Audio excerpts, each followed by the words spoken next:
The lunch rush had ended hours ago, leaving the small-town diner smelling like coffee, bacon grease, and rain.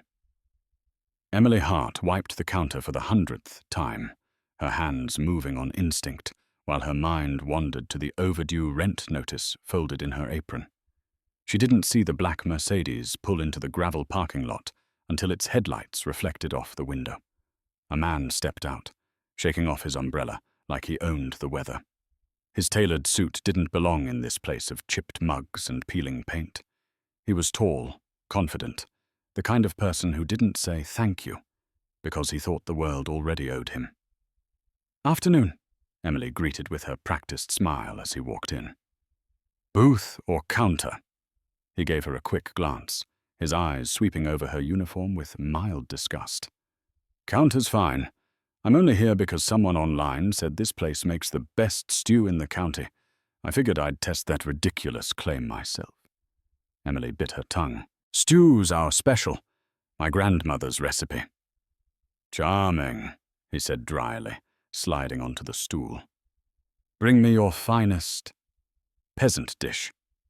She ignored the sting in his tone, ladled a bowl of the beef and barley stew, and placed it in front of him with quiet pride. He lifted the spoon, sniffed it, then took a small bite. His expression froze. "This," he said, voice echoing through the empty diner, "tastes like something scraped from a soldier's mess tin." Emily's face burned. "I'm sorry it's not to your taste, sir." He leaned back, smirking. "Do you even know what seasoning is? Salt isn't a personality. No wonder people call this place the bottom of the barrel. You serve nostalgia, not food." Her chest tightened. "It's meant to be simple. It's supposed to taste like home." "Home?" he scoffed. "If home tastes like this, I'm surprised you survived childhood." Emily clenched her towel to keep her hands from shaking. "Would you like something else?" He waved dismissively. "No. I've had enough disappointment for one day." From the corner booth, an older man lowered his newspaper. He'd been quiet all afternoon, a shadow among the hum of the ceiling fan. His clothes were simple, dark sweater, worn leather shoes, but there was something dignified in his stillness. He spoke softly, his accent faintly French. "Excuse me," the stranger said. "May I try that stew you find so offensive?" The critic turned toward him, mildly amused. "Be my guest. I'd hate for it to go to waste." Emily hesitated, then brought another bowl. The stranger took a slow spoonful, his eyes closing for a brief, almost reverent moment. He set the spoon down carefully. "You say this is peasant food," he said, looking at the critic. "But this is honest cooking. No pretension, no showmanship. Just comfort and truth in a bowl." The critic gave a short laugh. "You sound sentimental. Are you a food blogger too?" The older man smiled faintly. "Not quite." Emily tried to thank him, but the words caught in her throat. His tone, his quiet defense. It reminded her of something she couldn't place. The man met her eyes for the first time. His gaze was gentle, knowing, and suddenly she felt seen in a way that made her heart stutter. He turned back to the critic. "You have taste, sir," he said calmly, "but no heart." The critic bristled. "And you are?" The stranger lifted his glass of water, taking one slow sip before answering. "Someone who knows good food and good people. You'll remember this stew one day." Emily blinked, confused. The critic rolled his eyes and stood to leave, tossing a few bills on the counter. But the older man kept staring into the bowl as if it carried memories meant only for him. "Cliffhanger," he murmured almost to himself. "It tastes just like her mother's." Title: He mocks her simple cooking. A legendary chef walks in and says, "She's my daughter."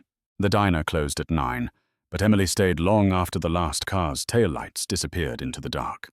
She scrubbed the counter again, not because it needed it, but because she didn't want to think. The words peasant dish echoed in her head like a cruel chant. Outside, rain had turned the street into a mirror, and the neon sign above the door flickered weakly. Hart's Diner, half the letters burned out. Her mother had named it after her father, though Emily barely remembered him. He'd left when she was 5, vanished with no forwarding address, no goodbye. Her mother said he'd gone chasing something bigger. Emily never asked what that meant. She'd spent her life cleaning up the leftovers of dreams that never came back. She stacked the last plate, hung her apron on the hook, and turned off the lights. The silence that followed was heavy, the kind that carried memories whether you wanted them or not. At home, the little apartment above the diner smelled faintly of chamomile tea and laundry soap. Her mother, Eleanor, sat by the window, wrapped in a blanket, her silver hair glowing softly in the lamplight. "You're late," Eleanor said, her voice gentle but tired. "Long day," Emily murmured, forcing a smile.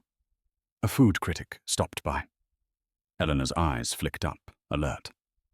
"Really? What did he say?" Emily hesitated. "He didn't like it. Said my stew tasted like—" She laughed weakly.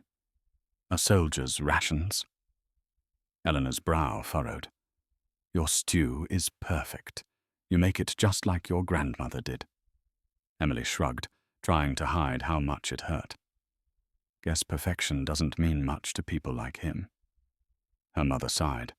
"Some people eat with their mouths, not their hearts. You remember what your father used to say?" Emily rolled her eyes playfully. "No, but I'm sure you'll remind me." Eleanor smiled faintly. "He used to say food isn't about impressing people. It's about remembering them." The words lingered. Emily had heard that story before, but tonight it stung differently.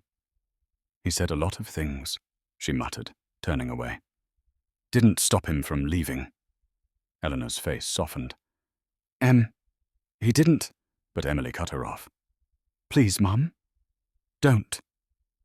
The old wall clock ticked between them, steady and unforgiving.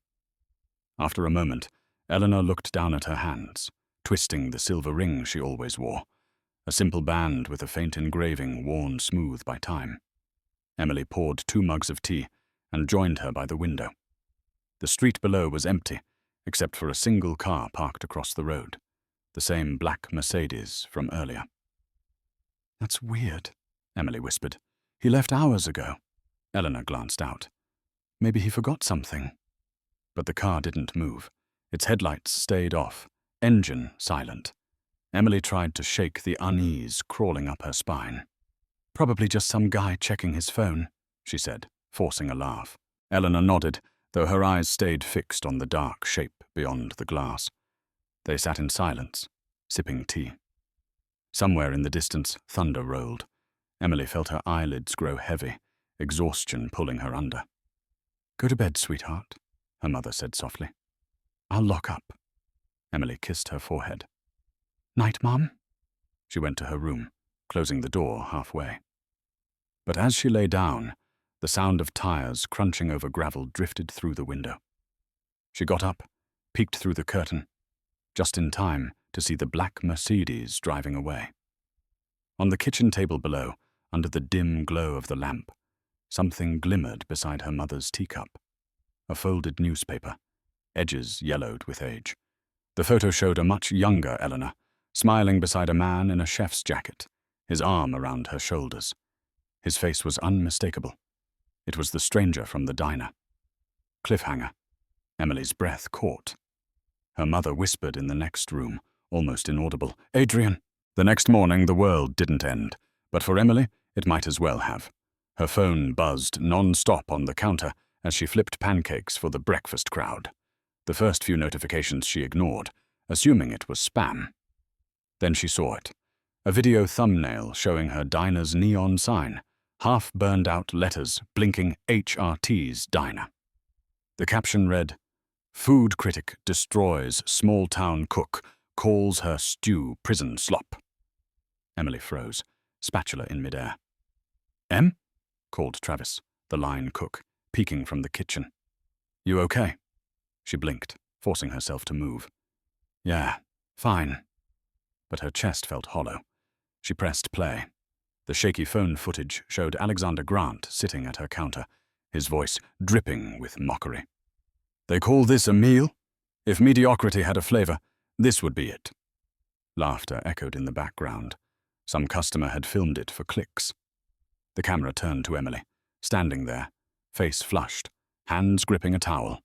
She looked small, humiliated. The comments below were merciless. She should stick to washing dishes. Who lets people like this cook? Peasant food. LOL. She turned off the phone, her hands trembling. The diner's bell chimed as new customers entered, locals who used to smile when they saw her. This morning, they didn't meet her eyes. Two teenagers at a booth whispered, stifling laughs as they scrolled through their phones. Travis muttered from behind the grill, "It's just the internet, Em. People forget fast." "Yeah," she said quietly. "Tell that to the empty tables." By noon, 3 regulars had cancelled catering orders. A supplier texted to reconfirm payment. Even the mailman avoided eye contact when dropping off letters. Her mother's medical bills sat unopened in a neat pile near the register, each one another reminder she couldn't afford to lose a single customer. When the door opened again, Emily braced herself for more gawking. But it wasn't a stranger. It was her mother. Eleanor walked in slowly, a soft scarf wrapped around her neck. "Mum, what are you doing here? You shouldn't be on your feet." "I'm fine," Eleanor said, looking around at the nearly empty diner. "Business slow?" Emily forced a laugh. "Everyone's just busy, I guess." Eleanor frowned. "Busy watching that cruel man humiliate you." Emily's stomach twisted. "You saw it? It's all over the news." Her mother's voice trembled with anger. "That man has no right to speak to you that way." Emily swallowed hard. "It's fine. People like him live for attention." Eleanor reached across the counter, her hand trembling slightly. "You have your father's courage, you know. He faced worse." Emily looked down. "He also ran away. Not the way you think," Eleanor whispered. Emily opened her mouth to ask what that meant, but the door swung open again. 2 men in suits entered, both carrying cameras. One held a microphone marked with a red Culinary Review Network logo. "Hart," the reporter said, "we'd love to get your side of the story. America's talking about your diner." Emily blinked, backing up. No comment." "Come on," he pressed. "Viewers want to know how it feels to be roasted by Alexander Grant himself." "Please leave," she said sharply, her hands tightening around a coffee pot. "Sure thing," he replied, smirking. "But for what it's worth, you're trending worldwide. #peasant stew. Number 4. The door slammed shut behind them. Silence filled the diner again. Eleanor exhaled shakily. "You can't let him destroy you like this." Emily stared out the window at the drizzle turning to sleet.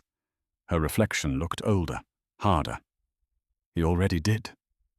Outside, across the street, the black Mercedes sat parked again. The man from the corner booth was inside, watching. He wasn't smiling this time. His fingers tapped once on the steering wheel before he whispered to himself, almost inaudible. "She's still cooking, just like her mother." Cliffhanger. He started the engine and drove away, toward the address printed on Alexander Grant's latest review. It was 3 days after the video went viral when the stranger walked back into Hart's diner. The morning rush had been dead, just a few pity customers who wanted to see the stew girl in person. Emily had stopped checking her phone. Every new notification was another stranger calling her a joke. Even the silence of the kitchen felt hostile now. She was wiping down the counter when the door opened. The bell jingled. The same black Mercedes sat out front, rain streaking its windshield. He entered quietly. No umbrella, no arrogance. Just calm. "Good morning," Emily said automatically, not looking up. "Good morning, Miss Hart," he replied, his voice smooth, low, and familiar. "May I sit?" She blinked, startled. You came back?" He smiled faintly. "Yes, your stew has been on my mind." Emily froze. "You liked it?" "I loved it." He slid into the corner booth where he'd sat before. "It tasted like memory, and that, my dear, is the hardest flavor to capture." She couldn't help but stare. The way he spoke, refined, precise, yet soft, felt oddly comforting. "Are you some kind of food critic too?" she asked, trying to keep her tone light. He shook his head. "Critics talk, cooks listen." That answer left her quiet. She brought him a fresh bowl of stew, though her confidence was gone. I hope it's not too peasant for you. He looked up, his eyes warm. Peasant food built civilization. Emily felt heat rise in her cheeks. That's one way to look at it. He tasted the first spoonful and closed his eyes. The silence stretched. When he finally spoke, it was a whisper. Yes, she made it just like this. Emily frowned. Who? He opened his eyes, staring into hers. Eleanor, your mother. Her hands went cold. Do you know her? He smiled sadly. Once very well. The air seemed to thicken. She stepped back, her heart pounding. You've got the wrong person. He reached into his coat pocket and slid a small, time-worn photo across the table. Emily hesitated before picking it up. It showed a younger Eleanor, maybe 25, standing in front of a rustic French kitchen, laughing. Beside her was the man now sitting in her diner, his arm wrapped around her waist. Emily's voice dropped. Where did you get this? I took it, he said simply. She couldn't breathe. That's not possible. My mom, she never mentioned you. Because she couldn't, he said softly. I left to protect you both. Emily's voice cracked. Protect us? From what? Before he could answer, the door slammed open. The sound of expensive shoes against linoleum made both of them look up. Alexander Grant strode in, followed by a young man with a camera. Well, well, if it isn't my favorite chef. Emily's confusion deepened. You two know each other, the stranger's expression darkened. Too well. Alexander smirked, pulling off his leather gloves. Hello, Adrian. Didn't expect to see you here. Last I heard, you vanished after the Paris scandal. Adrian's jaw tightened. I walked away from your corruption, not from cooking. Emily's mind spun. Wait, you're Adrian Moreau? The Adrian Moreau? The Michelin star chef who disappeared. He didn't deny it. Names fade. Recipes remain. Alexander turned to Emily, his tone dripping with venom. You didn't tell me you had celebrity company, sweetheart. Guess your peasant stew has a fan club now. She glared at him. You're not welcome here. Oh, but I am, he said smugly, pulling out his phone. I'm doing a follow-up video. Viewers can't get enough of this place. Thought I'd give them a sequel. Adrian stood, his presence suddenly commanding. You've done enough damage, Grant. Leave. Grant's smirk faltered. You think I'm scared of a washed-up has-been? Adrian's eyes turned cold. You should be. Cliffhanger. Grant glanced at Emily, then back at Adrian. Does she even know who you really are? He taunted. Emily froze, her hand trembling around the photo. The diner felt smaller that day, like the walls had crept inward overnight. Emily could barely look at Adrian, Chef Adrian Moreau, as the internet was now calling him again. News outlets had already picked up Grant's surprise visit. The headline read, Washed-up chef reappears at viral peasant stew diner. The article made her stomach twist. Grant's smug face filled every thumbnail, his words replayed on every clip. He'd promised a follow-up episode and had teased it like a boxing match. High cuisine meets low-class comfort food. And now he was coming back, with cameras. Maybe we should close for the day, Travis said quietly as they cleaned the kitchen. No one's gonna blame you. Emily shook her head. If we close, he wins. This is my home. My mother built this place, from nothing. From the dining room, Eleanor's voice drifted weakly. Emily's right. This diner survived recessions, power outages, and my bad cooking. We'll survive this too. Adrian stood by the counter, his arms crossed, expression unreadable. You shouldn't have to face this circus alone. Emily shot him a look.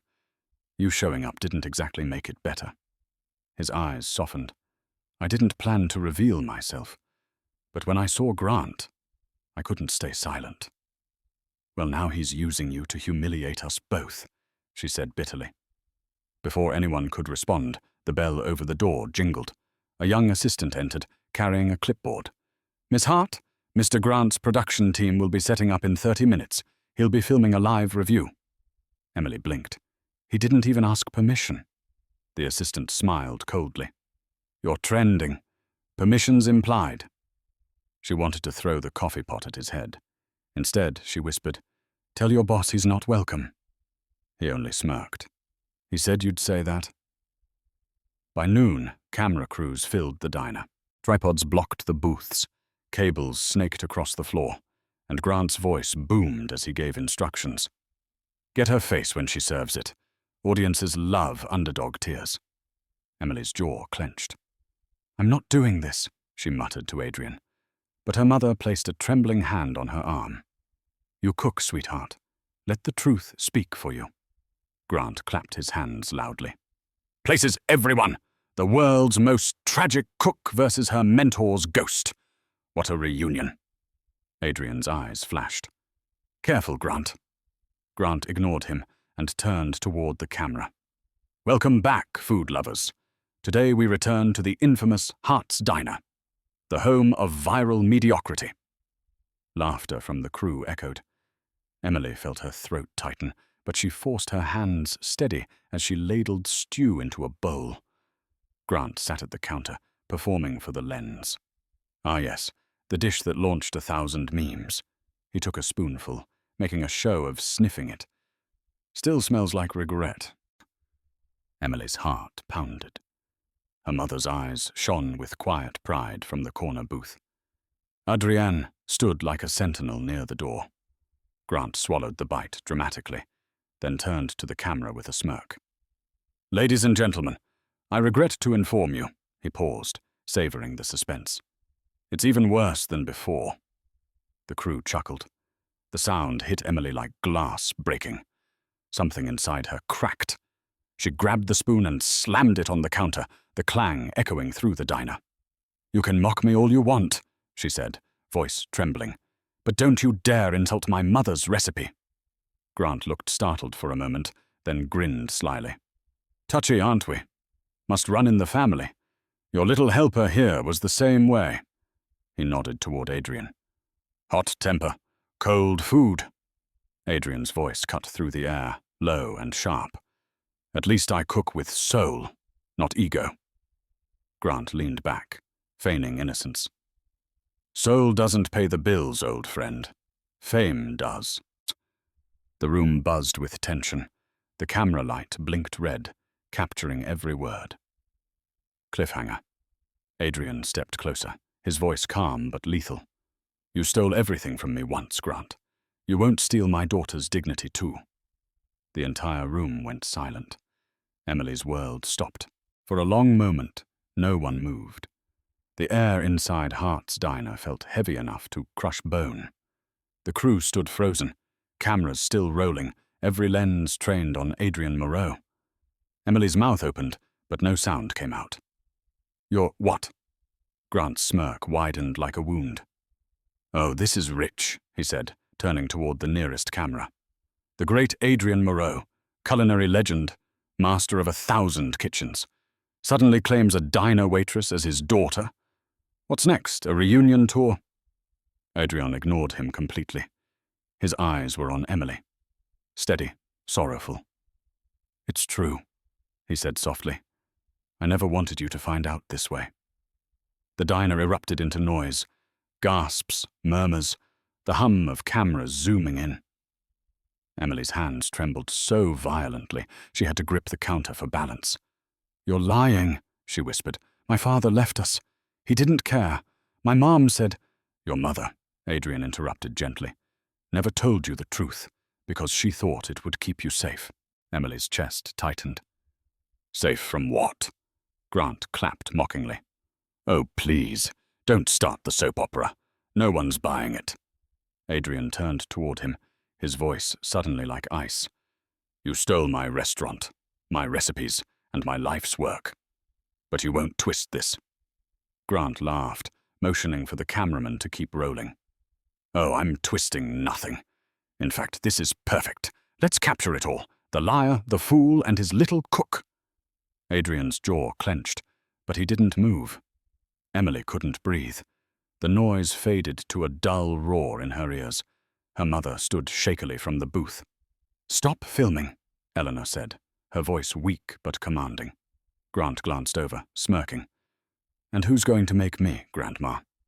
Adrian took a step forward, his presence filling the room. "I will." Grant's smirk faltered for the first time. "You wouldn't." "Try me," Adrian said. A crew member whispered. "Maybe we should cut it," Grant snapped. "Keep rolling," Eleanor swayed, her hand clutching the edge of the table. "Emily," she gasped. "Help me." Emily turned, rushing to her mother's side. Eleanor's face had gone pale, her breathing shallow. "Mom?" Adrian was there in an instant, kneeling beside her. "Eleanor, look at me," he urged. "Breathe. Slow." Grant muttered under his breath. "Oh, great. Now we've got a medical drama." Emily's head snapped toward him. "Get out," she said. He blinked. "Excuse me." "I said get out." Her voice cracked, fierce and trembling. "You've done enough." The crew hesitated. Grant stared at her, realizing the cameras were still live streaming every second. Adrian's voice was low but deadly. "Walk out now, Alexander. Before I finish what I should have started years ago." Grant's lips parted in protest, but something in Adrian's eyes made him take a step back. He gestured sharply, and the crew began packing up their equipment in tense silence. The bell over the door jingled as they left. Emily and Adrian helped Eleanor onto a chair. She was sweating, trembling. "You need a doctor," Emily whispered. Eleanor shook her head weakly. "No.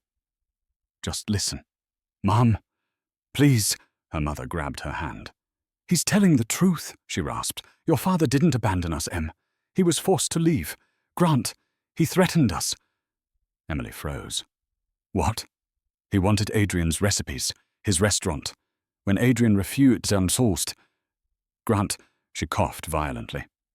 Adrian held her steady, fear flashing in his eyes. Eleanor's voice was barely a whisper. "He told me if Adrian stayed, he'd ruin him. And us. So I made him go." Tears slid down her cheeks. "I thought it was the only way to keep you safe." Emily's heart cracked open. All the anger, the years of resentment, the sleepless nights, they dissolved into something raw and wordless. Adrian's voice shook. "Eleanor, why didn't you tell me?" She smiled faintly. "You wouldn't have left if I did." Her head dropped against his shoulder. "Mom?" Emily whispered. "Mom!" Cliffhanger. Adrian felt for a pulse, his hands trembling. "Call an ambulance," he said hoarsely. "Now!" Outside, thunder split the sky. By sunrise, the diner was surrounded. News vans lined the street, cables snaking across the cracked sidewalk, and microphones pointed at every door and window like weapons. Emily stood behind the counter, watching the chaos through the blinds. Her phone buzzed non-stop on the table beside her. Reporters, journalists, strangers. All of them wanted the same thing. A quote, a photo, a confession. "Local waitress turns out to be secret daughter of world-famous chef," one headline blared. Another read, "Adrian Moreau and Alexander Grant, a feud reignited after 20 years." The internet had already picked sides. Hashtags flooded social media. Team Emily hashed Grant exposed, hashed the peasant stew saga. Eleanor was in the hospital now, resting, stable but weak. The sound of the ambulance sirens still echoed in Emily's head. Adrian stood at the sink, quietly washing dishes as if scrubbing away the noise outside. He hadn't slept. His shirt was wrinkled, his eyes hollow. Emily broke the silence. "They're camped out there like vultures." He didn't look up. "Fame always draws scavengers. Grant knows how to feed them." Her frustration boiled over. "You could stop this, you know. Just go out there. Tell them you made it up. Say I'm not your daughter." He finally turned, eyes tired but fierce. "I won't lie about you, Emily. Not again. She stared at him, jaw tight. Then what? You plan to fight him on camera? He's got money, lawyers, networks. You have a diner. I have the truth, he said simply. Emily laughed bitterly. Truth doesn't trend, remember? He wiped his hands on a towel. Then we'll make it. She frowned. Make what? Before he could answer, a knock thundered on the door. Through the glass, a man in a tailored suit stood holding a microphone with the Culinary Review Network logo. Behind him, a small crowd pressed closer, cameras flashing. Miss Hart, the reporter called. Is it true your father abandoned you to chase fame? Did your mother hide his identity for money? Adrian's hand clenched into a fist. Enough, he muttered. The reporter continued. Mr. Moreau, can you confirm allegations that your rival, Alexander Grant, funded your downfall in Paris? Adrian swung open the door. You want confirmation? Here it is. Grant didn't fund my downfall. He orchestrated it. He stole my restaurant, my recipes, and bribed officials to destroy me. And now he's trying to destroy my daughter. Cameras flashed wildly. The reporter smirked. That's a bold claim, Chef. Any proof? Adrian stepped closer, his voice steady. I don't need proof to tell the truth. The man laughed. That's not how journalism works. Then maybe you should try honesty instead, Adrian shot back. Emily tugged his sleeve. Dad, stop. You're giving them what they want. He froze. That word, Dad, hung in the air like something fragile and new. The crowd erupted, shouting over each other. Did she just call him Dad? Say it again, Emily. Smile for the camera. Adrian turned, shielding her from the flashes. Enough! His voice thundered across the street. You have your story. Leave her alone. A hush fell over the crowd. For a moment, even the cameras seemed to stop breathing. Then, from the back of the pack, a familiar voice rang out. Smooth, venomous, practiced. Alexander Grant stepped forward, flanked by 2 bodyguards. You're right, Adrian. They do have their story. I'm just here to give them the ending. Emily's stomach dropped. What are you doing here? Grant smiled for the cameras. Public relations, sweetheart. Damage control. He turned to Adrian. You want the truth? Let's give them one. A live televised cook-off. You and me. Winner takes everything. Reputation, restaurant, legacy. Adrian's jaw tightened. You'd make a circus of it. Grant smirked. It already is one. Cliffhanger. Grant leaned closer, whispering just loud enough for the cameras to catch it. Or are you afraid the world will see she's not half the chef you were? Emily's eyes blazed. You're on, she said. The deal was signed the next morning. The culinary showdown. Grant versus Moreau. The redemption battle. It would be televised live from a downtown arena-turned-kitchen stage, sponsored by the very network that made Grant famous.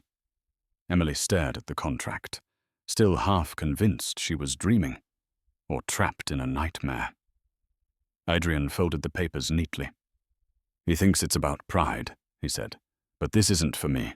It's for your mother. And for you. She crossed her arms. For me? You're planning to humiliate yourself on national TV. For what? To prove that your daughter can make stew. He gave a small smile. To prove that your stew doesn't need defending. She sighed, rubbing her temples.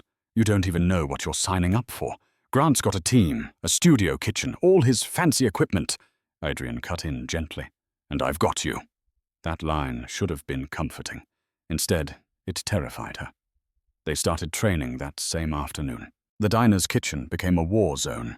Pots clanging, steam rising. The old clock ticking above the stove like a metronome counting down the days until judgment. Adrian moved like a conductor in an orchestra, each motion deliberate, graceful. Emily, by contrast, felt clumsy, out of rhythm. Again, he said, watching her dice onions. They're just onions, she muttered. They're never just anything, he said firmly. Every cut has intention. She groaned. You sound like a TED talk. He almost smiled. Better a philosopher than a fool. They worked for hours, her frustration simmering hotter than the soup on the stove. He showed her techniques, knife angles, seasoning balance, plating symmetry, but nothing felt right. Every correction scraped at her nerves. Finally, she slammed down her spoon. "You know what?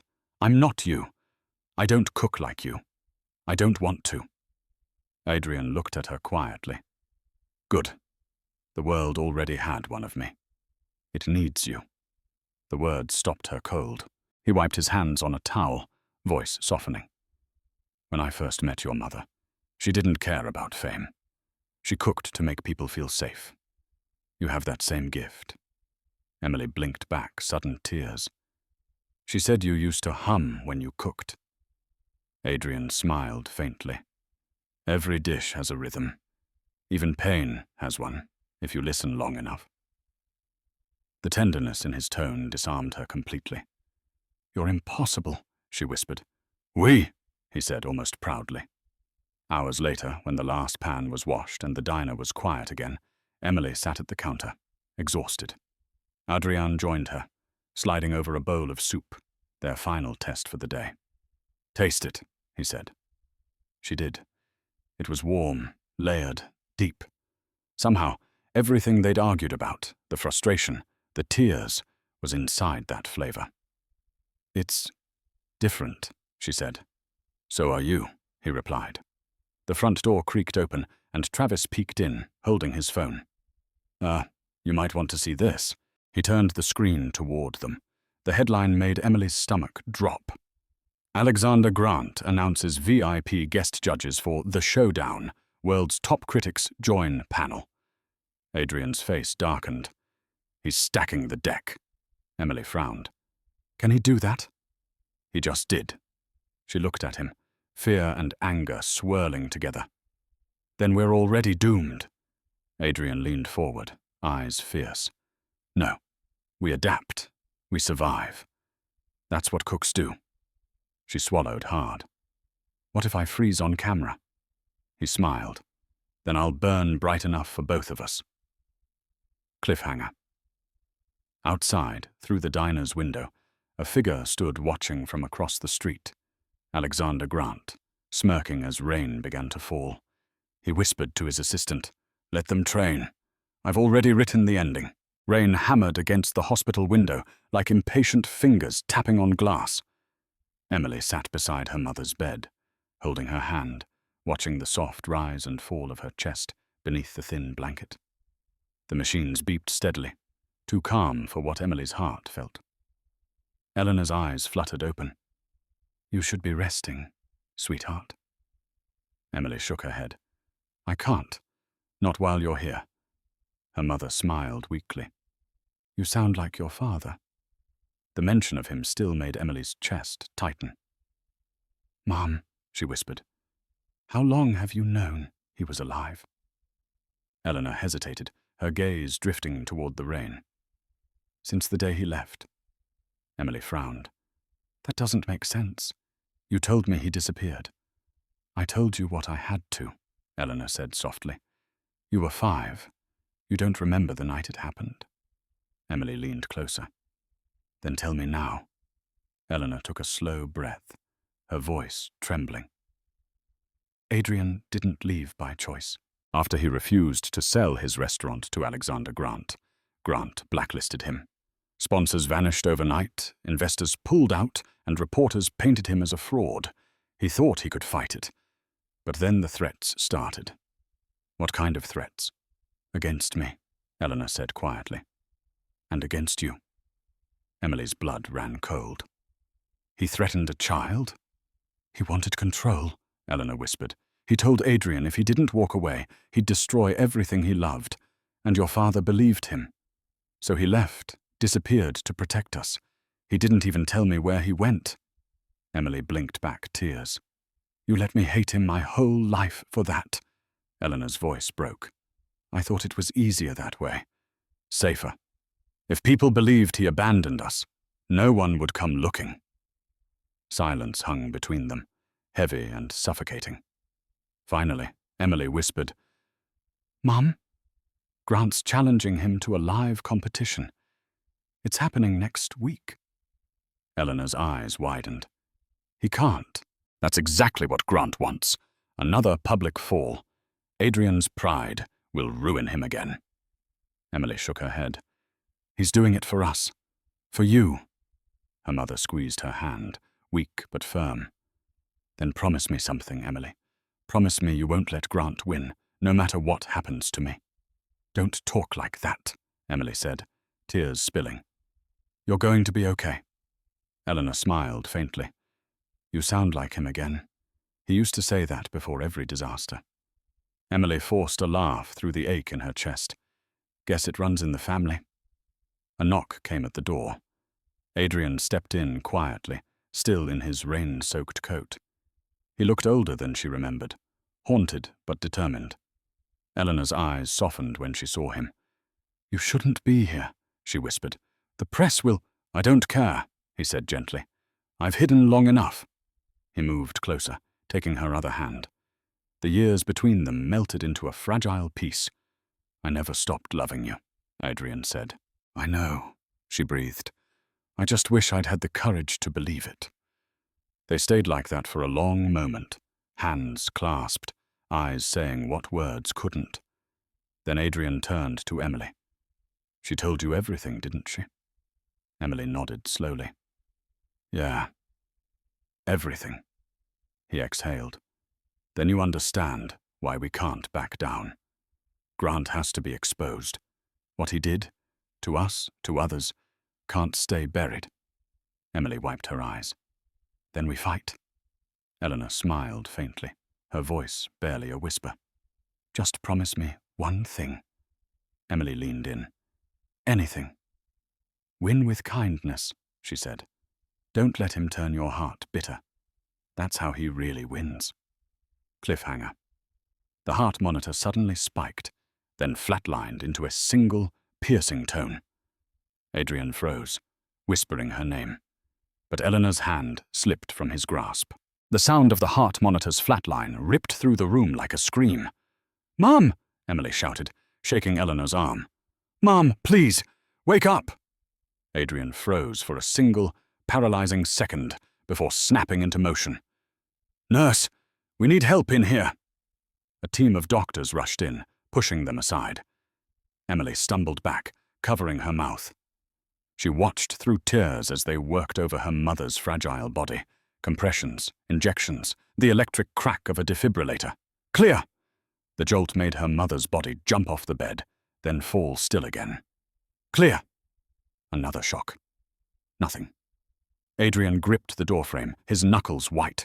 His lips moved soundlessly, maybe a prayer, maybe an apology 20 years too late.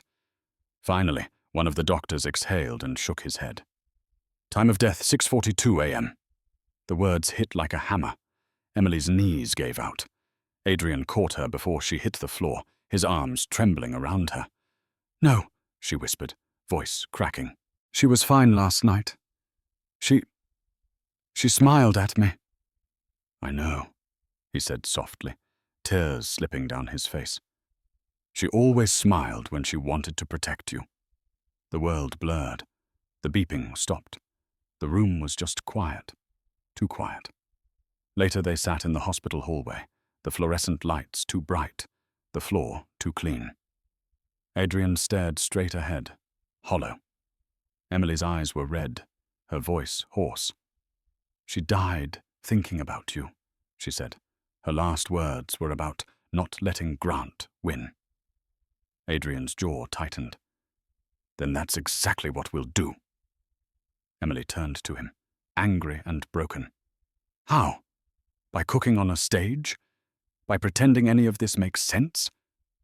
He looked at her, eyes burning with purpose. By showing the world who she was, who we are. She laughed bitterly. You think a bowl of stew can beat a man like Alexander Grant? Yes, he said, because it's not about the stew. She wiped her face with the back of her hand. You sound like her. I learned from her, he said quietly, and from you. Emily looked away, staring at the rain streaking down the window. I don't even know if I can do this anymore. Adrian leaned forward, his voice low. Then don't do it for me. Do it for her. Emily turned, her lip trembling. She believed in both of us, didn't she? He nodded. She believed food could heal what time destroyed. Let's prove her right. She closed her eyes, letting the words sink in. Somewhere deep inside, a spark ignited, small but steady. When she opened her eyes again, her voice was stronger. Then we win. For her. Adrian smiled faintly, pride flickering through the grief. That's my girl. A nurse stepped into the hallway, holding a small envelope. Miss Hart? Emily stood. Yes? The nurse handed it over gently. Your mother asked us to give you this if she didn't make it. Her throat tightened as she tore it open. Inside was a folded piece of paper in Eleanor's delicate handwriting. My dearest Emily, if you are reading this, I've gone ahead to make sure the kitchen upstairs is warm. Don't grieve for me. Cook for me. Make the world taste what love feels like. And forgive your father. He never left us. I sent him away. You both deserve peace. Always, Mum. Emily pressed the letter to her heart, sobbing silently. Adrian placed a hand on her shoulder, his voice steady but filled with ache. She's still guiding us, he said. Even now. Emily nodded, wiping her tears. Then we'll do what she asked. Cliffhanger. Adrian rose to his feet, resolve hardening in his eyes. It's time, he said. We're taking the fight to Grant. The night of the competition arrived like a storm, loud, electric, impossible to ignore. The culinary arena downtown glowed with spotlights, cameras, and a crowd buzzing with anticipation. Giant banners hung over the stage. Grant vs. Moreau, the redemption showdown. Emily stood backstage in her simple white apron, clutching her mother's handwritten recipe card. Her hands trembled. The smell of metal and studio lights filled the air, sterile, nothing like the diner's warmth. Adrian adjusted his chef's coat beside her, his expression calm but unreadable. Remember, he said quietly, this isn't about them. It's about us. About her. Emily nodded, but her throat felt dry. Yeah, she whispered. Mum's watching. A stage manager shouted, We're live in 60 seconds. The crowd roared as Alexander Grant stepped into the spotlight, all charm and arrogance. He waved to the cameras, his smile sharp enough to cut glass. Ladies and gentlemen, tonight isn't just a contest, he announced. Coupled. It's history. 2 legends, 1 kitchen, 1 final chance to prove who truly defines taste. He turned, smirking at Adrian. And his daughter, of course. A family reunion and a farewell tour, all in one. Adrian didn't respond. He just placed his knives on the counter with deliberate precision. Emily did the same, trying not to let Grant's voice crawl under her skin. The host counted down. 3, 2, 1, cook! The crowd erupted. Cameras swung in for close-ups as the 2 teams sprang into motion. Grant moved with robotic efficiency, barking orders at his assistants. His workstation gleamed with imported ingredients and gold-plated utensils. Emily's station looked humble by comparison. Cast-iron pans, wooden spoons, a battered stockpot. But when Adrian began to cook, everything else disappeared. His movements were poetry. Quiet, purposeful, relentless. Onions, he said. Emily sliced. Got it. Salt. Done. They moved in rhythm, like 2 notes in the same melody. She'd never cooked this way before.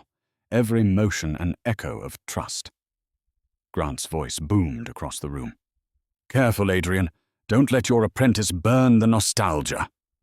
Laughter rippled through the audience. Emily's jaw tightened, but Adrian didn't flinch.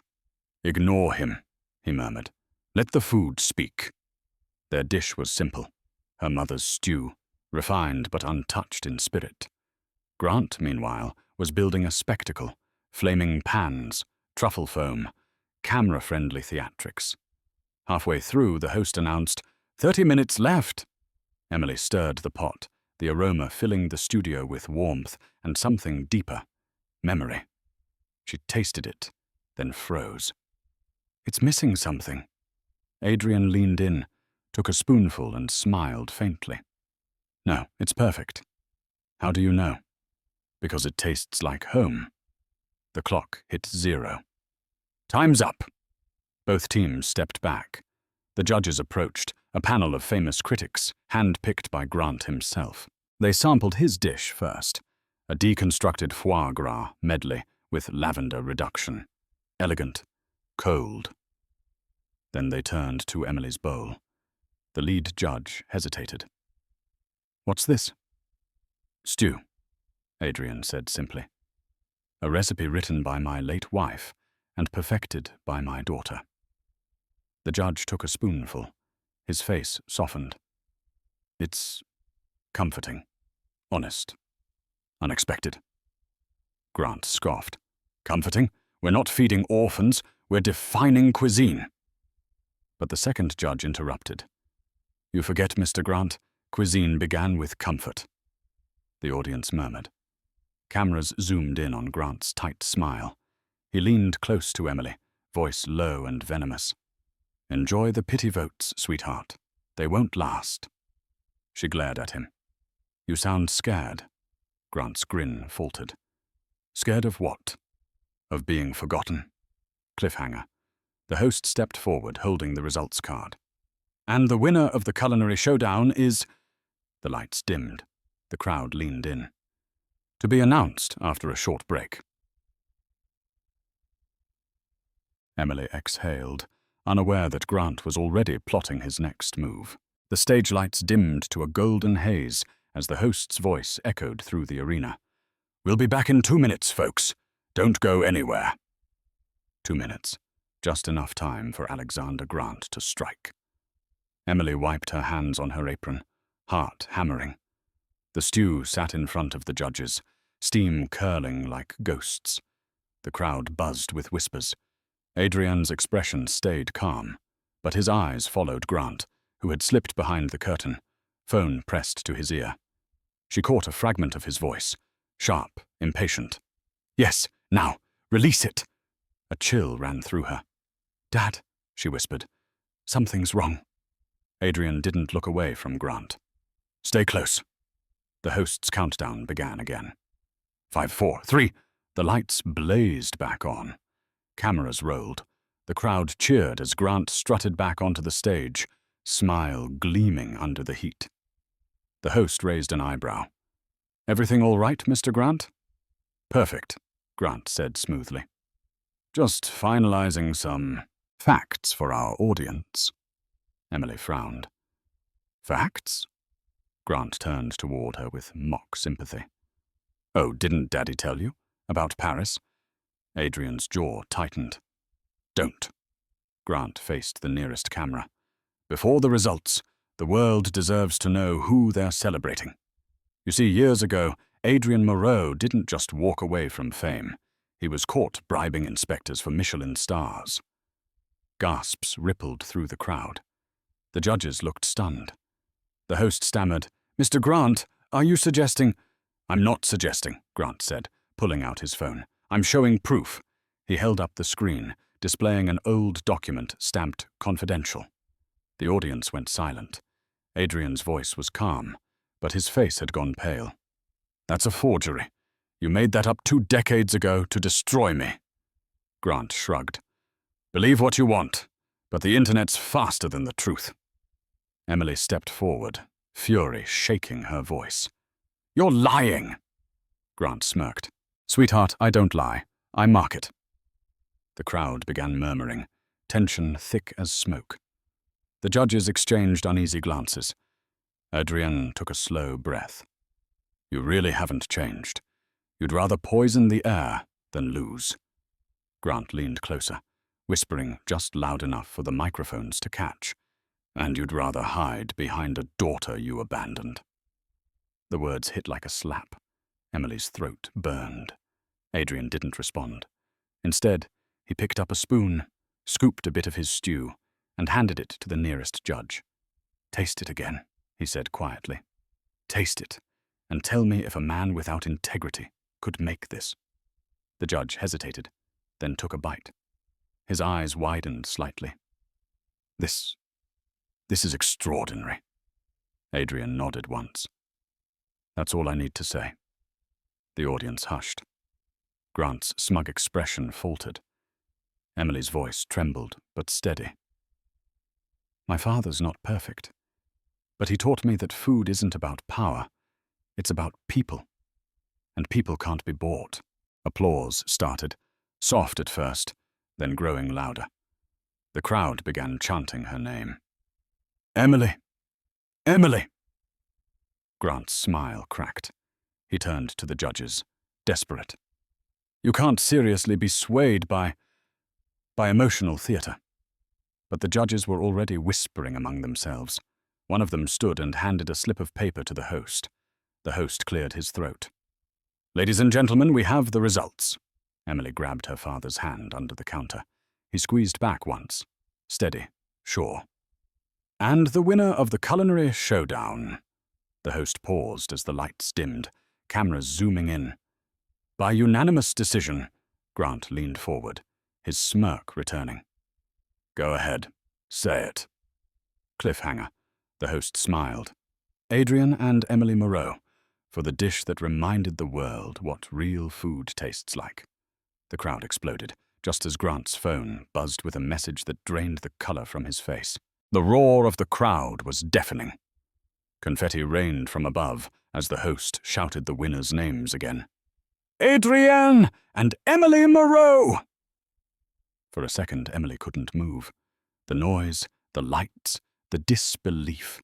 It all blurred together into a dizzying rush of emotion. Then she looked at her father. Adrian wasn't smiling. His eyes were wet, his expression unreadable, like a man who had been underwater too long and had finally come up for air. Grant stood frozen, his perfect composure cracking under the weight of humiliation. His phone buzzed again. He glanced at it, and for the first time in years, his confident grin vanished completely. Emily noticed. What's wrong, Grant? She asked, her voice cutting through the cheers. He looked up slowly, eyes narrowing. Nothing you'll understand. Adrian stepped forward, microphone in hand.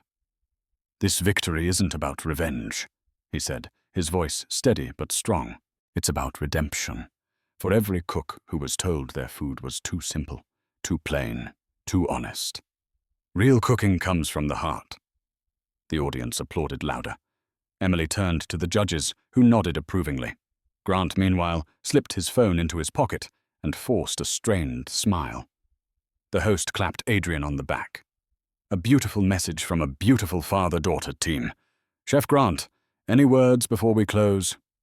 Grant stepped forward slowly, his tone dripping with venom masked as charm. Just one, he said. Enjoy your 15 minutes. Adrian raised an eyebrow. Is that a threat or a farewell? Grant smiled faintly. Whichever one lasts longer. The lights dimmed, signaling the end of the broadcast. Backstage, chaos erupted. Reporters, producers, and assistants swarmed around Emily and Adrian, shoving microphones in their faces. Emily, how does it feel to prove everyone wrong? Chef Moreau, will you reopen your restaurant in Paris? Is this the comeback of the century? Emily answered what she could, her voice shaking but sincere. We didn't do this for fame. We did it for the people who taught us what real love and real food means. Adrian placed a hand on her shoulder, guiding her through the crowd. Let's get out of here, he murmured. The noise will fade soon enough. They escaped through a side door into the cool night. The city lights shimmered off wet pavement, and for the first time in weeks, the air felt clean. Emily let out a shaky laugh. We actually did it. We beat him. Adrian smiled softly. You beat him. I just helped you hold the knife. She nudged him lightly. You're not so bad for an old man. Old? He said with mock outrage. I just aged like fine wine. They both laughed, real laughter, the kind that healed. But the peace didn't last long. A sleek black car pulled up to the curb. A man in a dark suit stepped out, holding a folder. Chef Moreau? He asked. Adrian tensed. Who's asking? I'm with the Paris Culinary Council, the man said, extending the folder. We received an anonymous submission this evening, proof of forged documents tied to Alexander Grant's career. Every accusation against you has been officially overturned. Emily's eyes widened. Anonymous? The man nodded. Whoever sent it knew what they were doing. It included recordings, contracts, years of evidence. Adrian opened the folder, scanning the papers. His hands trembled slightly. It's all here, he whispered. Everything he stole. Emily frowned. Who would have had all this? Before Adrian could answer, his phone buzzed. A text flashed on the screen from an unknown number. You're welcome. Consider it the first course. A friend in Grant's kitchen. Adrian stared at the message, a slow, dangerous smile forming. Cliffhanger. He looked at Emily. Grant's empire is about to collapse, he said quietly. But something tells me we're not done yet. By morning, the story had exploded. Every major network carried the same headline. Alexander Grant's career under fire. Leaked evidence exposes years of fraud. Social media was merciless. Hashtags like #Grant, the fraud, and #Moreau vindicated trended worldwide. Clips of Adrian's emotional speech flooded timelines, and while the world was celebrating his redemption, Grant's empire was collapsing in real time. Inside his penthouse, Grant sat in front of a dozen TV screens, every one of them broadcasting his downfall. His phone wouldn't stop ringing, sponsors withdrawing, investors cutting ties, lawyers demanding statements. His assistant, a nervous young man named Cole, stood by the window. Sir, the council's frozen all your accounts.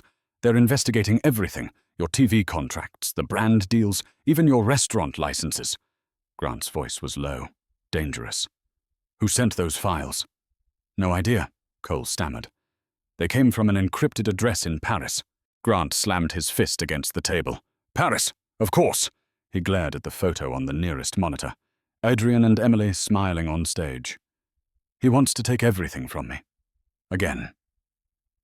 Meanwhile, across town, Emily and Adrian sat at a quiet cafe, nursing black coffee while reporters crowded the street outside. The waitress recognized them, but didn't ask for photos. Instead, she whispered, Your mum would be proud. Before hurrying off, Emily smiled faintly. People keep saying that. I hope they're right.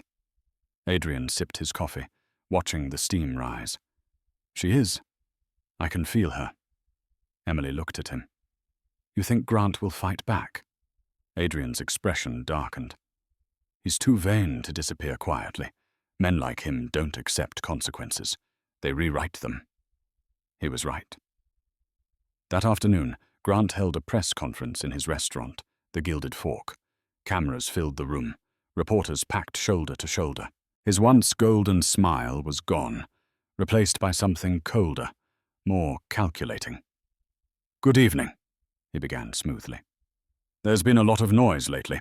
Rumors, lies, character assassination. But I'm here to say one thing. None of it's true. The reporters murmured. One shouted, What about the documents proving you bribed inspectors? Grant smiled thinly. Fabricated by my former partner, Adrien Moreau. The man's desperate for relevance, using his daughter as a prop. He leaned closer to the mic, his voice dripping venom. You all saw how conveniently this evidence appeared, right after his big comeback. Coincidence? Hardly. The headlines flipped instantly. Some believed him, others didn't. But the damage was already done. He'd sown doubt. Adrian and Emily watched the broadcast from the diner's back room. Emily slammed her hand on the table. He's twisting it again. He just can't admit he lost. Adrian's eyes stayed on the screen. Let him talk. Every lie he tells tightens the noose. What if people believe him? She asked, voice breaking. He looked at her, calm but fierce. Then we remind them what truth tastes like. That night, as the diner closed, a black envelope was slipped under the door. Emily picked it up cautiously. Inside was a single sheet of paper and a plane ticket to Paris. The note read, "If you want to know what really happened between your parents and me, meet me where it all began. The Chateau Bleu. Midnight." She frowned. "Chateau Bleu? Isn't that your old restaurant?" Adrienne's face went pale. "Yes. And it's supposed to be closed." Emily looked up. "It's a trap, isn't it?" He didn't answer, just stared out into the night, rain streaking the glass. "Maybe. But if there's truth buried there, we'll find it." Cliffhanger. He picked up the envelope, eyes burning with determination. "Pack your things," he said. "We're going back to Paris." Outside, thunder rumbled, like the sound of unfinished business. The rain followed them all the way to Paris. By the time Adrian and Emily reached the outskirts of the city, it was past 11. The streets shimmered with reflections of yellow light, the air thick with the scent of wet stone and memory.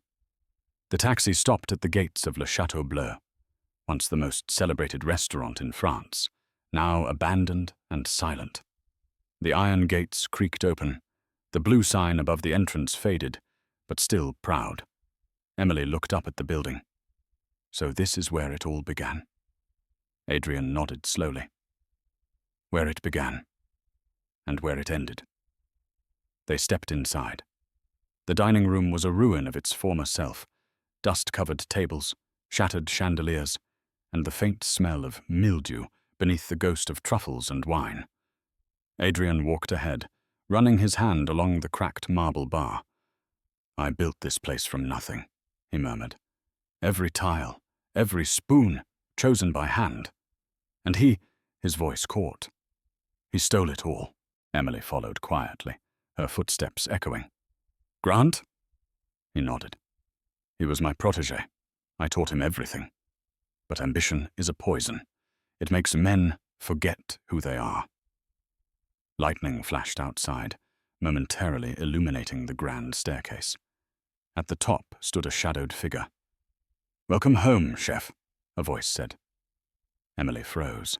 The lights flickered on one by one, revealing Alexander Grant standing at the landing, immaculate as ever in his black suit, a thin smile carved across his face. Adrian's voice dropped to a growl. "You've got nerve meeting me here." Grant descended the stairs slowly, his footsteps deliberate. "You came, didn't you? I knew curiosity would win." Emily stepped forward.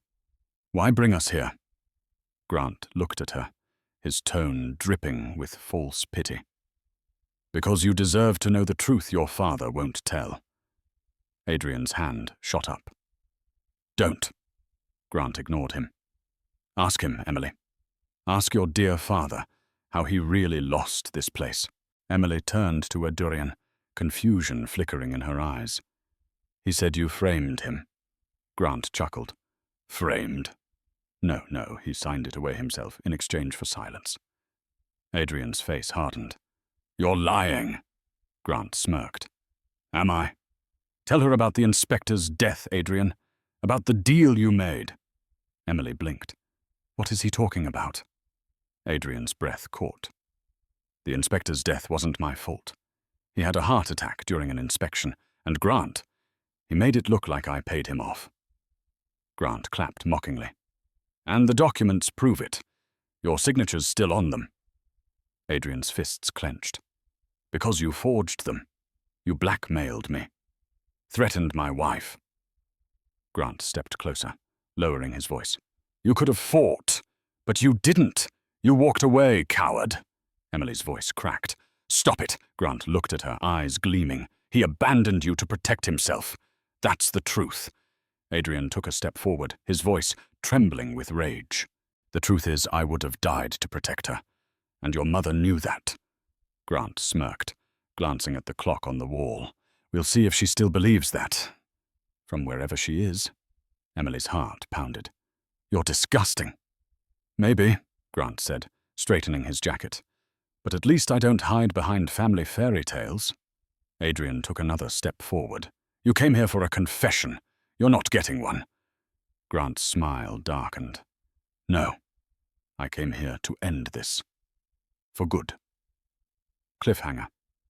From the shadows behind him, two men emerged, each holding something metallic and sharp. Emily gasped. Adrian stepped in front of her. "You'll regret this, Alexander," he said quietly. Grant's smile widened. "That's the plan." The room seemed to shrink as the two men stepped out of the shadows, blades glinting under the cracked chandelier light. The storm outside howled through the broken windows, carrying rain and the faint hum of sirens far away. Emily's pulse pounded in her ears. "Dad," she whispered, "what do we do?" Adrian didn't move. His stance was steady, protective, every inch of him carved from resolve. "We stay calm," he said quietly. "He wants fear. Don't give it to him." Grant smiled, stepping closer. "Always the hero, Adrian. Always the martyr. Tell me, how many lives did you ruin pretending to be righteous?" Adrian's voice was low, steady. "Just one. Yours." Grant's eyes flashed with anger. He nodded toward his men. "Search the girl. She has something that belongs to me." Emily's hand instinctively reached into her jacket, the envelope, the one that had brought them here. One of the men lunged forward, but Adrian was faster. He grabbed a fallen iron pan from a nearby table and swung, connecting with a sharp clang. The man crumpled to the floor. The second man rushed him, but Emily kicked over a chair, blocking his path. "Leave him alone!" she shouted, grabbing a broken wine bottle from the counter. Grant took a step back, his smirk fading. "Careful, little chef. Paris has laws about assault." Adrian held his ground. "And you have a long record of breaking them." The second man hesitated, knife raised. Adrian stared him down, voice hard as steel. "You don't work for him. You work for his fear. Walk away now, or I'll make sure the police will know your name too." The man's eyes darted between them, then to Grant. The hesitation broke. He dropped the knife and ran into the storm. Grant exhaled slowly, his smile returning, cold and reptilian. "Bravo, Adrian. Still commanding the room. Still pretending you've already won." "You brought us here for a reason," Adrian said. "So what is it? What do you want?" Grant's tone turned venomous. "What I've always wanted. Your name, your legacy. But since I can't have them, I'll bury them instead." He pulled out his phone and tapped the screen. From the speakers hidden in the walls came the faint ticking of a timer. Adrian's eyes widened. "What did you do?" Grant shrugged casually. "Let's just say this old kitchen's about to go out in style." Emily's blood turned to ice. "You planted something here?" Grant grinned. "Explosives. Enough to erase every trace of this pathetic little comeback." Adrian grabbed Emily's arm. "We're leaving. Now!" Grant blocked the doorway. "Not without me. If I go down, you go with me." Adrian stared him down. "No. You've already fallen. You just don't know it yet." He reached into his pocket and pulled out a small recorder. "Remember your little confession earlier, about the inspector, the threats?" Grant froze. "You wouldn't—" Adrian clicked play. His voice echoed through the hall, perfectly clear. "You could have fought, but you didn't. You walked away. Coward." Adrian smiled grimly. "That's all the proof we need." Grant lunged forward, rage twisting his face. Adrian shoved Emily toward the back exit. "Go! Get out!" She hesitated. "I'm not leaving you." "Emily." "Control," he shouted. The timer's beeping grew faster. Grant tackled Adrian to the ground, both of them crashing into a table. The recorder skidded across the floor. Emily grabbed it, tears streaking down her face. "Dad!" Adrian looked up, breathless. "Run!" Cliffhanger. The explosion ripped through the hall a second later, fire swallowing the ceiling as the windows shattered. Emily was thrown into the rain-soaked street, clutching the recorder, screaming her father's name. The blast threw Emily into the cobblestone street. Glass rained down, smoke curling into the night like a black tide. She hit the ground hard, the impact knocking the air from her lungs. For a moment, there was only ringing in her ears and the sharp taste of dust. When she looked up, Le Chateau Bleu was on fire. The old wooden beams burned like paper, flames licking the sky, orange and furious. "Dad!" she screamed, staggering to her feet. "Dad!" No answer, just the roar of the fire. She ran toward the entrance, but heat slammed into her like a wall. Sirens wailed in the distance. 2 firefighters rushed toward her, grabbing her arms. "You can't go in there, miss," one shouted. "My father's inside."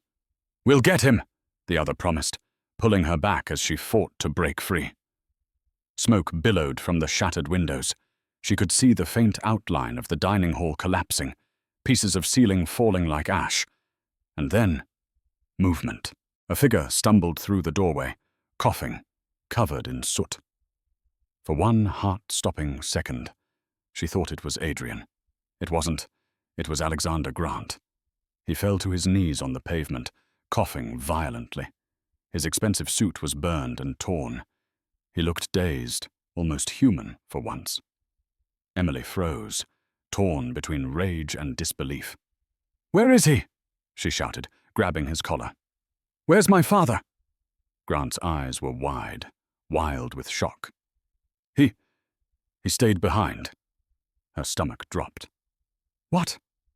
He pushed me out," Grant stammered. "Said one of us had to live."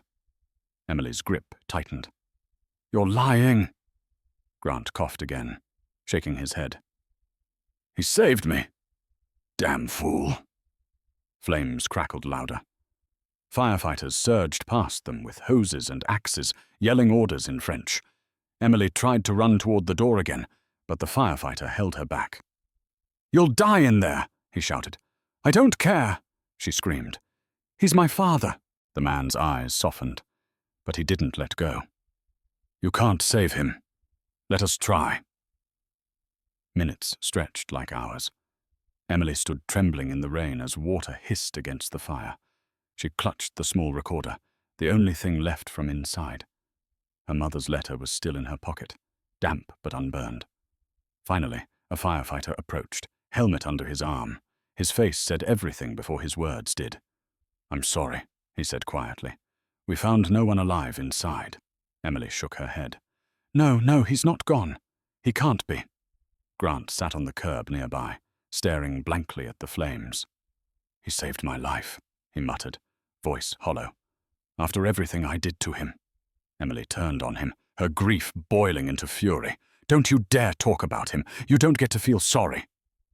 Grant didn't reply. He just stared into the fire, as if trying to understand what mercy felt like. Hours later, the blaze died down. The restaurant was nothing but smoking ruins. Firefighters combed through the wreckage, their flashlights cutting through the ash. Emily watched from the barricade, numb, until one of them emerged carrying something wrapped in cloth.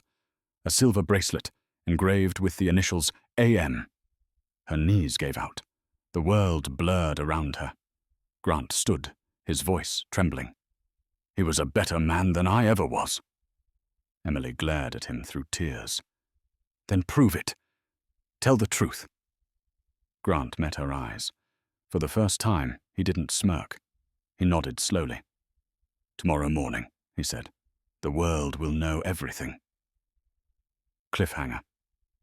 Emily looked down at the recorder in her hand, thumb hovering over the play button, then froze. A faint voice came from it, called, weak but alive. "Emily, don't trust him." Emily froze. The sound was faint, crackling under static, but unmistakable. Her father's voice. She pressed the recorder to her ear, heart hammering. "Emily, don't trust him." The recording cut out, replaced by a burst of static. Then, after a pause, another whisper. "He'll finish what he started." Her breath caught. Adrian was alive when this message was recorded, and he was warning her. She looked toward Grant, still sitting on the curb, wrapped in a blanket, his face pale from smoke and shame. "When did you record this?" she demanded. He blinked. "What are you talking about?" She stepped closer, holding up the recorder. "He was alive, Alexander. You lied." Grant's eyes widened for the briefest second, then he masked it with exhaustion. You must have heard an echo. A trick of the static. Emily's jaw tightened. You're a lot of things, but you're not a good liar anymore. Before he could reply, police officers approached, escorting him toward a waiting car. Grant, you'll need to come with us. There are questions about the explosion. He didn't resist. He just gave Emily one long, unreadable look. You think you know the truth, he said quietly. You don't. The door closed, and the car pulled away, red and blue lights flashing through the rain. Emily turned back to the ruins of Le Chateau Bleu. The firefighters were packing up, leaving behind smoldering wreckage and silence. She walked past the yellow tape, ignoring their protests, and knelt in the mud near what had once been the kitchen. The smell of smoke and burnt wood filled her lungs. She held the recorder tight. "Where are you, Dad?" she whispered. As dawn broke, she sat on the curb, watching the grey light wash over Paris. Her phone buzzed. A message from an unknown number appeared on the screen. He's alive. He saved you. But they took him. A friend. Her heart raced. She typed back immediately. Who are you? Where is he? No response. Then another message flashed. Meet me at Marché du Nord. 10 a.m. Come alone. Emily stared at it, her stomach knotting. It could be a trap, or it could be the only chance she had to find her father. At 9:55, she stood outside the old market. The air smelled of bread and diesel. Vendors were setting up their stalls, oblivious to the storm that had shattered her life. She scanned the crowd, gripping the recorder in her pocket like a weapon. Emily Hart, a voice said behind her. She spun around. It was Cole, Grant's former assistant. His suit was wrinkled, his eyes sunken from lack of sleep. What do you want? She asked sharply. I don't work for him anymore, Cole said, glancing around nervously. I work for me now, and I want to make things right. Where's my father? He's alive, Cole said, but not free. Grant had backup plans, people loyal to him even after the fall. They pulled Adrian from the fire. Emily's voice cracked. Why? To use him, Cole said. Grant lost everything. But if he controls Adrian, he controls the story. He plans to make him confess, to take the blame for everything. Emily's knees felt weak. Where are they? Cole handed her a small flash drive. This will tell you. It has security footage, messages, everything you need. But if you go after him, you'll have to finish what your father started. She took the drive, staring at it like it was both salvation and curse. Why are you helping me? Cole looked away. Because I've been feeding the wrong beast for too long. Consider this. My apology. Cliffhanger. He started to walk away, but a gunshot cracked through the air. Cole fell instantly, the flash drive sliding across the wet pavement toward Emily's feet. She looked up and saw Alexander Grant watching her from across the street, smiling. The gunshot echoed through the market like thunder. People screamed and scattered, crates of fruit crashing to the ground. Emily dropped to her knees beside Cole, blood soaking through his shirt. Stay with me, she cried, pressing her hand against the wound. His breath came in short, uneven gasps. Don't let him win, he whispered. His eyes flicked toward the flash drive lying near a puddle. Everything you need is on there. Emily grabbed it just as another shot rang out, shattering a glass sign above her head. She ducked behind a vendor cart, heart pounding. Across the street, Alexander Grant stood under an awning, gun in hand, his face calm. Too calm. You should have walked away, sweetheart, he shouted. But no, you had to play the hero. Emily clenched the flash drive in her fist. You killed him. Grant's smile didn't waver. Collateral damage. People like him always are. Sirens wailed in the distance. Grant glanced toward the sound, annoyed. And that's my cue. Before she could react, he melted into the alleyways, vanishing like smoke. Emily looked back at Cole. His eyes were still open but unfocused. She reached out, closing them gently. "Thank you," she whispered. Police arrived minutes later, surrounding the market. Questions flew at her like bullets. What happened? Who shot him? Did you see the shooter? She barely answered. Her mind was already on the flash drive in her pocket. At the station, she sat alone in a small interview room, staring at the drive on the table. A detective entered, dropping a cup of coffee beside her. "You're lucky to be alive," he said. "That man, Grant, he's dangerous." "I know," Emily said quietly. The detective studied her. "You really think your father's still alive?" She met his gaze. "I don't think. I know." He sighed, glancing toward the clock. "For your sake, I hope you're right." Then he left her alone. Emily plugged the flash drive into the station computer. Folders appeared instantly. Videos, documents, recordings. One file was labeled Project Hearth. She clicked it. The screen flickered to life, showing grainy security footage from inside an industrial kitchen. Grant stood beside a man strapped to a chair. Adrian. He was alive, bruised, but breathing. Grant's voice filled the room. "You see, Adrian, the world loves a good redemption story. You'll confess to everything, the bribes, the lies, and I'll be the man who forgave you. That's how you rebuild a legacy." Adrian's voice was weak but steady. "You'll never have a legacy, Alexander. You only steal other people's." Grant leaned closer. "Then I'll steal yours, too." The video cut off. Emily sat back, trembling. "He's keeping him somewhere industrial," she whispered. "But where?" Another file blinked. A GPS coordinate log. The most recent entry read, Seine Dockyard, Warehouse 17. She bolted from the chair.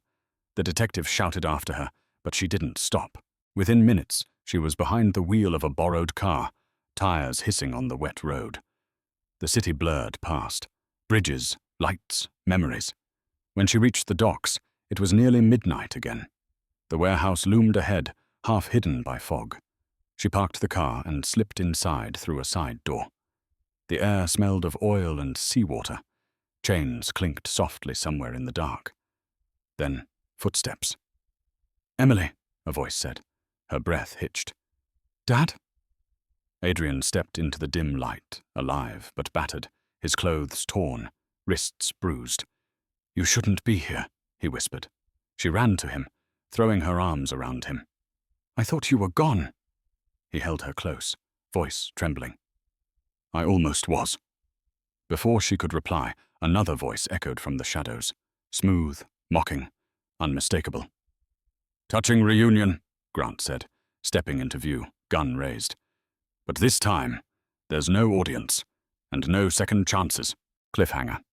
Emily's hand inched toward the nearest counter, fingers brushing a cast-iron skillet. Her father's eyes met hers, silent but clear. "Now." She gripped it tight. The air inside the warehouse was heavy, with the smell of salt and smoke. Grant's gun gleamed beneath the flickering light, his smirk carved deep and confident. Adrian moved instinctively, stepping in front of Emily. "You don't have to do this, Alexander," he said, voice low and steady. "You've already lost." Grant laughed softly. "Lost? I still control the narrative, Adrian. You're a disgraced chef hiding behind his daughter. The world might love you today, but tomorrow I'll remind them who you really are." Emily tightened her grip on the skillet behind her back. Her father's eyes flicked toward her hand, a silent command. "Wait." Grant took a slow step forward, the gun never wavering. "You've always been a man of principles. Too bad those don't stop bullets." Adrian's voice didn't tremble. "And you've always been a man of ego. That's what will kill you." The tension snapped like wire. Grant pulled the trigger. The shot cracked through the air, deafening. Adrian lunged, shoving Emily aside. The bullet grazed his shoulder, spinning him into a metal shelf. "Dad!" she screamed. Grant turned the gun toward her, but before he could fire again, Emily swung the skillet with all her strength. It connected with a sharp clang against his wrist. The gun flew across the floor, skidding beneath a stack of crates. Grant roared, grabbing her arm. "You little—" She drove her knee into his ribs, breaking free. Adrian stumbled up, blood staining his sleeve. Together, they faced him. "Enough!" Adrian shouted. "This ends here!" Grant staggered to his feet, fury twisting his face. "You think you've beaten me? The world loves a scandal. By tomorrow, you'll both be disgraced again. I'll make sure of it." Emily's voice cut through the chaos, calm but fierce. "No, you won't." She lifted the recorder from her pocket and hit play. Grant's own voice filled the air. "You'll confess to everything, the bribes, the lies, and I'll be the man who forgave you." He froze. "Where did you—" Adrian stepped closer. "From you. Every lie you've told, every life you've destroyed. It's all right here." Sirens wailed outside. The red-blue flash of police lights cut through the fog. Grant looked around wildly, realizing the game was over. "You think they'll believe that?" Adrian met his eyes. "They don't have to believe. They'll hear." Grant lunged again, but Adrian caught him, slamming him against the metal shelf. The impact sent a cascade of pots clattering to the floor. Emily grabbed the gun from beneath the crates and pointed it at him, hands trembling, but steady enough. "Don't move," she warned. Grant's laughter turned hollow. "You don't have it in you." Adrian's voice was quiet, pained. "She shouldn't have to." The police burst through the doors moments later, weapons drawn. "Hands where we can see them!" Grant's last smirk faltered. He slowly raised his hands as officers closed in, pulling him away in handcuffs. "You think this is justice?" he sneered. "You'll regret crossing me." Emily stepped forward, her voice breaking but strong. "No, I'll remember it." Grant was dragged out into the night, shouting until the sound of sirens swallowed him whole. Silence fell. The tension dissolved, leaving only the hum of the rain and the steady rhythm of Adrian's breathing. Emily turned to him, tears slipping down her cheeks. "You're hurt." He smiled faintly. "You swing a skillet better than most soldiers, my filler." She laughed through her tears. "Mom would have liked that one." He chuckled softly, then winced as she helped him to his feet. "She's probably rolling her eyes from heaven." They walked out of the warehouse together, hand in hand, as dawn broke over the Seine. Weeks later, Hart and Moreau opened its doors, a small restaurant overlooking the river. The first dish on the menu was her mother's stew. Critics called it the taste of truth. But for Emily, it was simpler than that. It was the taste of home. Final scene. Adrian watched her serve the first bowl, pride shining through the scars. "She'd be proud of you," he said. Emily smiled, eyes soft. "No, Dad. She'd be proud of us." Fade out. Peace, forgiveness, and the gentle sound of a spoon against a bowl. So that's it, my friends. Our story comes to a close. And if you're still here, still watching at this very moment, then maybe something in this story reached a quiet place inside you. Maybe it reminded you that no matter how dark things get, there's always a way to begin again. Adrian and Emily's journey wasn't just about cooking. It was about truth, forgiveness, and the courage to face what hurts. The Stoics said, "The obstacle is the way." Every wound, every betrayal, every heartbreak becomes a teacher if we're brave enough to listen. Healing isn't a single moment. It's a practice, a choice we make again and again, just like stirring a pot until the flavor feels right. So wherever you are right now, whether you're standing in your kitchen, driving home, or just sitting quietly with your thoughts, remember this. Even simple things, when done with love, can change everything. If this story touched you, take a second to like, share it with someone who needs hope tonight, and subscribe so we can keep walking through these stories together. Because sometimes healing starts right here, one story, one heart at a time.